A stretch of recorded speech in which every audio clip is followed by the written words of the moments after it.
Falegnameria Paludetto. Da più di 60 anni. Il legno su misura a casa tua. TG Plus News edizione di Venezia, buonasera. È partita oggi la fase di riscaldamento dell'8ª edizione del Veneto Legge, la maratona di letture ideate e promossa dall'Assessorato alla Cultura della Regione del Veneto, insieme alla sezione regionale dell'Associazione Italiana Biblioteche AIB e all'Ufficio Scolastico Regionale per il Veneto MIM Veneto. La maratona di letture in programma il 4 ottobre è una manifestazione che mette insieme gli educatori, i lettori e tutti gli attori della filiera del libro, con l'obiettivo di promuovere la lettura e i libri attraverso il coinvolgimento di scuole, biblioteche, librerie, case editrici, lettori professionisti e non solo. Da oggi e fino al mese di settembre partiranno i primi appuntamenti della fase di riscaldamento con letture, dibattiti, approfondimenti e conversazioni organizzati in tutto il territorio regionale. Cambiamo argomento. Era ora. I grandi chirurghi e i medici si selezionano durante l'iter degli studi e poi si confrontano in sala operatoria e in corsia, non certo con un assurdo sbarramento iniziale con test a crocette. Quanti validi professionisti della sanità avremmo potuto avere nei nostri ospedali senza il test di ingresso a medicina? Ci troviamo invece con una carenza di 50.000 medici in Italia e 3.500 in Veneto, per scelte sbagliate calate dall'alto a livello nazionale in passato. Sono anni che chiedo un ampliamento della base di reclutamento. Era davvero ora che arrivasse un cambio di passo. Bene la decisione del comitato ristretto della Commissione Istruzione del Senato di approvare praticamente all'unanimità il testo base con il quale dire basta al numero chiuso in medicina. Lo dice il presidente della Regione del Veneto che da anni si batte contro il numero chiuso a medicina. L'offerta dei servizi sociali del territorio della Riviera del Brenta e del Miranese si arricchisce.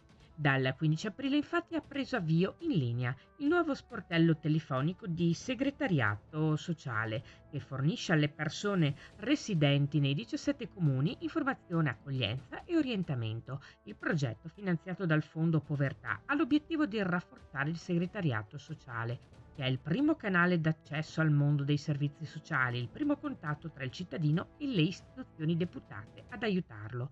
Questo creando un vero e proprio contact center, aperto più di 30 ore settimanali, che garantisce una risposta qualificata da parte di 2 assistenti sociali. Lo sportello telefonico è raggiungibile al numero che vedete in sovraimpressione 041 4266 744 dal lunedì al venerdì dalle ore 8.30 alle ore 13.30 e anche martedì e giovedì pomeriggio dalle ore 14.30 alle ore 17.30 oppure all'indirizzo in linea @comune.mira.ve.it.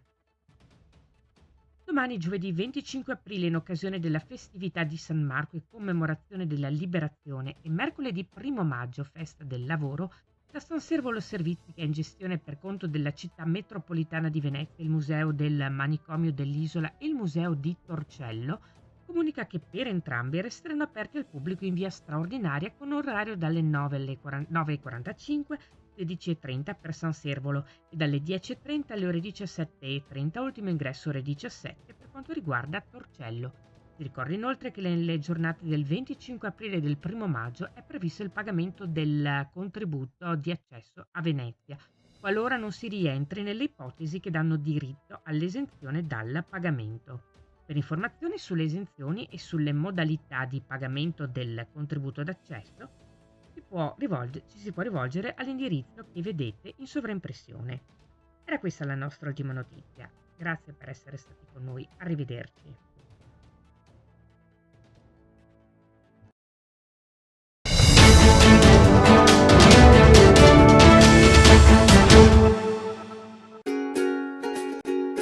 Falegnameria Paludetto. Da più di 60 anni. Il legno su misura a casa tua.